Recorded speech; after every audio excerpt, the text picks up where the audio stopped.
Well, what about 2001? Obviously a completely different event, a market that was ravaged not because of any internal market mechanisms or underlying fundamentals, but clearly the worst terrorist attack on our country's history. Talk to us about just the day of September 11th.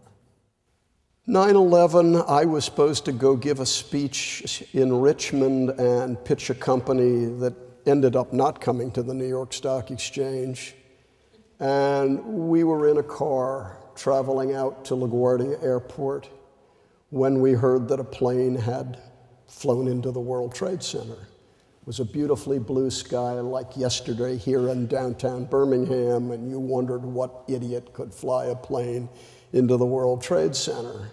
And we got through the East River Tunnel and looked back, and we saw the black smoke, and we knew it wasn't a Piper Cub. And then, of course, the second one hit 15, 20 minutes later. We get out to LaGuardia. I'm with basically a retired New York City policeman who worked for the exchange, and the fellow that reported to me that ran our Southeast division for listings. And go into LaGuardia Airport, and they tell us very politely, in words that I can't use in this mixed company, to get out of there. And so we came back to New York.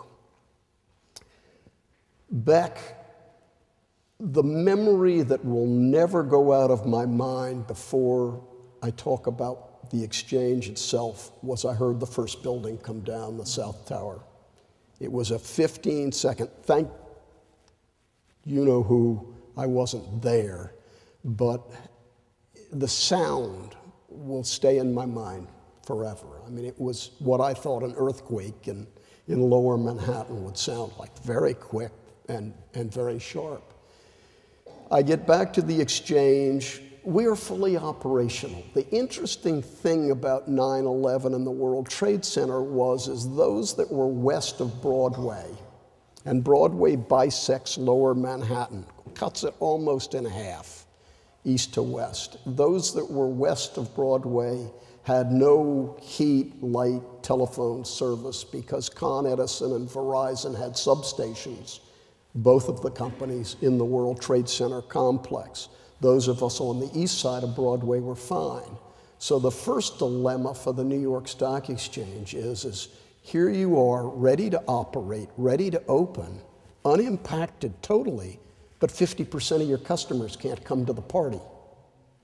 So the rational decision, which I think was absolutely right in 2020 hindsight, and we second-guessed ourselves for weeks and months thereafter, was to shut the place down, because you got to have everybody. You can't allow half of your customers to have an access to a marketplace that the other half don't have.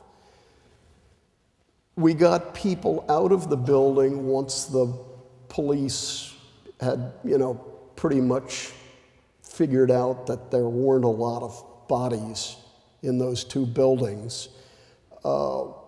We got people out of the building, and my job really as chief operating officer, I spent the next 4 days on the telephone, just calling customers, banks, mutual funds, institutions of every size, broker-dealers to make sure that Merrill Lynch could service its customers, that Morgan Stanley could service its customers.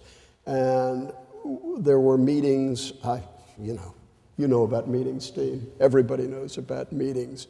But to get the industry to focus basically on the fact that we were not going to reopen the exchange until every one of our 100 million potential customers had access was the message we delivered.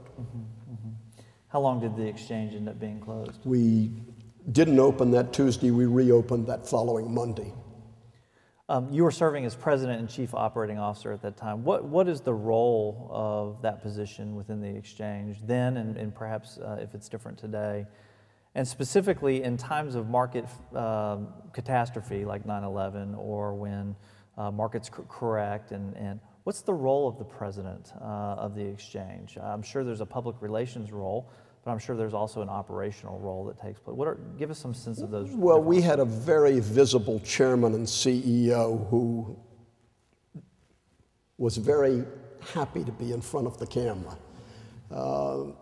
And he did most of that. My job as president and COO was really basically to make sure that our customers and our own people were capable of doing the job that they were expected to do. So my job was less in front of the camera, less visible, which I was delighted with, by the way, and more worried about the nuts and bolts. What kinds of changes has the market, the New York Stock Exchange, made in response to some of the events of 9/11, of '87? What are some of the operational changes that the exchange adopted in order to calm fears, in order to perhaps even dictate certain kinds of market outcomes? What kinds of lessons did you learn from those events, and what kinds of protocols did you put in place? We'll start with '87. The one lesson learned from 1987 was technology was the answer. I was fortunate enough to be an alpha tester of a new technology, and by 4:30, and the market closes at 4 o'clock, as you all know, Eastern Standard Time, by 4:30, I had a pretty good idea of what my inventory was. I knew that we were long about $50 million worth of stock, and I knew I had to go to the bank hat in hand and figure out a way to finance it. So those that were reluctant to have technology got it forced down their throats, spoon-fed, and very quickly. That floor facilities committee that you mentioned I chaired was one that did it. I mean, we just went around to dealers on the floor and said, you will take this, you will take that, and you will learn how to use it, and your class starts tomorrow morning at 9 o'clock. That's probably the biggest impact of '87.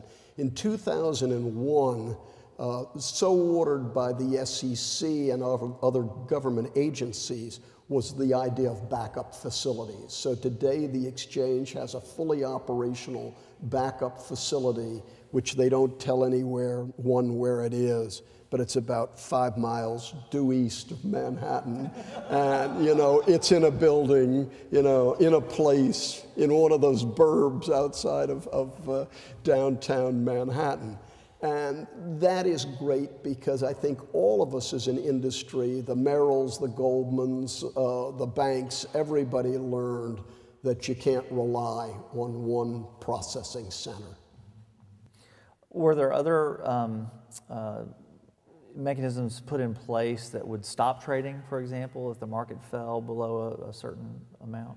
We have a technology or a rule known as circuit breakers, which basically stops trading in the event of dramatic happenings on the floor of the New York Stock Exchange.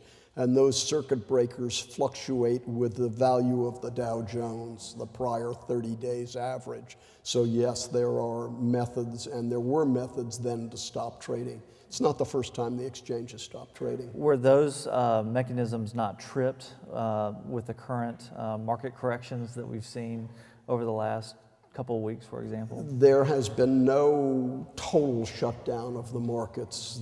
They did not hit the first level, which would have been about 800 Dow points. They came very close. Right, okay. One of the things, just as a casual observer, I think we've all noticed is just the volatility that we see in the market today. I mean, notwithstanding even the current events, and we'll get to the current economic conditions in just a moment. But over the past several years, I've just noticed an increase in the volatility of the market, both in terms of absolute number of points, for example, in the Dow, but also as a percentage of total value. Also, we see extreme volatility in other commodity markets, for example.